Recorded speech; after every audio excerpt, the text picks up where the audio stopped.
l'Éternel soit avec vous. Que la grâce et la faveur de Papa Jésus puissent vous localiser en ce jour bien-aimé. Il est écrit, mes pensées ne sont pas vos pensées et vos voix ne sont pas mes voix. Autant les cieux sont élevés au-dessus de la terre, autant mes voix sont élevées au-dessus de vos voix et mes pensées au-dessus de vos pensées. Cette parole de Dieu nous rappelle avec profondeur la sagesse infinie de Papa Jésus face à l'entendement humain. Dieu, lorsqu'il est pressé, marche lentement. Dans les choses de l'esprit bien-aimé, la patience et la vitesse. Cette déclaration, aussi paradoxale soit-elle, révèle une vérité infinie. Dieu est un être qui, dans la patience, accélère les choses pour ses enfants. Dieu a promis à Abraham qu'il serait le père d'une grande nation.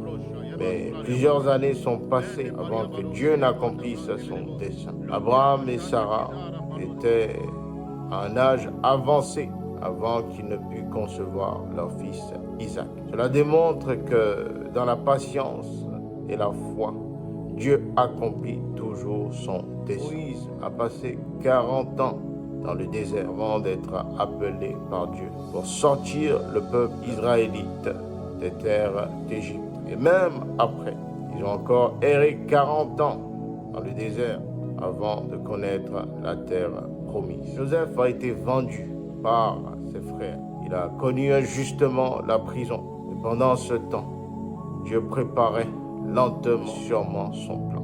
Joseph est devenu gouverneur de l'Égypte et a aidé tout un peuple durant une sévère famine. La patience de Joseph et sa foi en Dieu le Père ont porté des fruits extraordinaires. Dans vos moments d'attente, souvenez-vous, Dieu marche lentement, non pas par manque de pouvoir, mais pour accomplir son dessein avec perfection sur vous. La patience est une manifestation de votre foi en lui. Dieu agit avec ceux qui sont patients. Ceux qui espèrent en l'Éternel renouvellent leur force. Ils prennent leur vol comme des aigles. Dieu est à l'œuvre dans vos vies. Il marche avec vous et sa manifestation est sûre. Sa lenteur apparente est la manifestation et la préparation de quelque chose de magnifique et durable. Lui confiance et laissez votre foi être le témoignage de ses promesses dans votre vie. Bien-aimé, quelques visions dont l'Éternel m'a parlé. Dieu m'a montré l'homme de Dieu, le prophète Élie Pada, seul à seul en conversation avec lui. L'Éternel m'a parlé d'un délai qui se bloquerait à la mi-décembre. L'Éternel rappelle que le prophète Élie Pada est bel et bien libre et ne dépend en ce moment d'aucune autorisation pour sortir. Voir le prophète Élie Pada, voir un groupe de prophètes conviés à une table. Il y avait une grande cérémonie.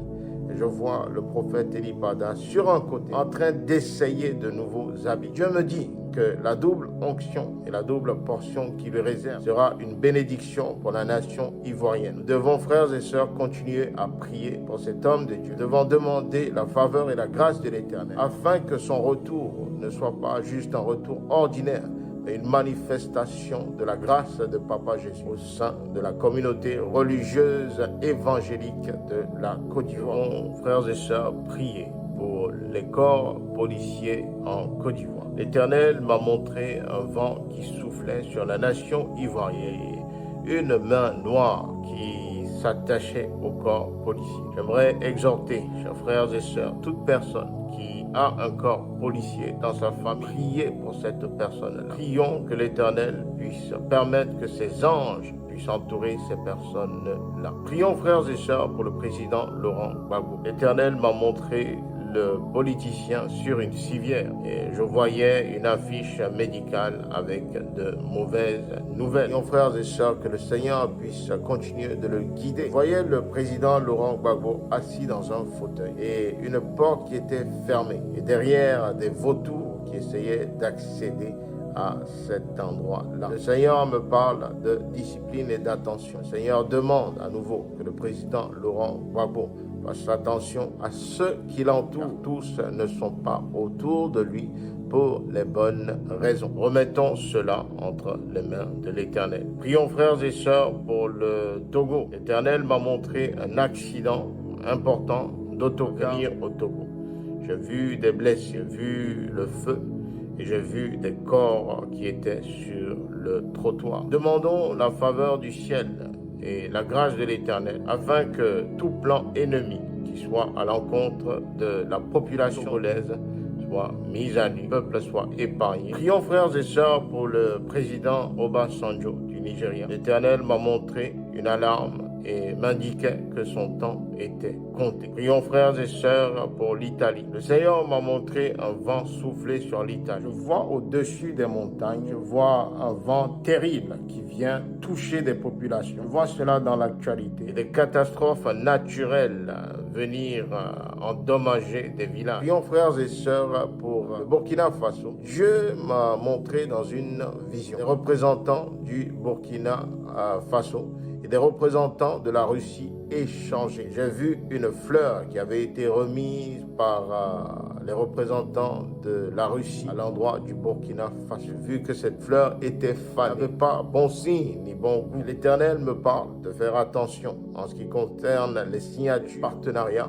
entre le Burkina Faso et la Russie. Soyons vigilants, ayons les yeux ouverts. Prions, frères et sœurs, pour les staffs de Real Madrid et de Manchester. L'Éternel m'a parlé d'un deuil pour ces deux clubs-là. Prions et remettons cela entre les mains de l'Éternel. Frères et sœurs, prions pour le Bénin. Je vois deux projets de loi qui vont toucher la population béninoise. J'ai vu l'Éternel parler président de la République, le conseiller, et je vois une loi qui sort concernant les terrains, qui vient changer une loi qui avait précédemment été établie. Cette loi-là, le Seigneur a sa main là-dessus, parce que le Seigneur a entendu le cri de ses enfants. Cette loi viendrait à amener une certaine compensation aux personnes ayant perdu leur terrain. Une loi qui viendrait compenser ceux à qui on a pris des terres, ceux à qui on a pris des habitations. L'Éternel met en garde la communauté religieuse ivoirienne et africaine. Dieu me montre une image, une dague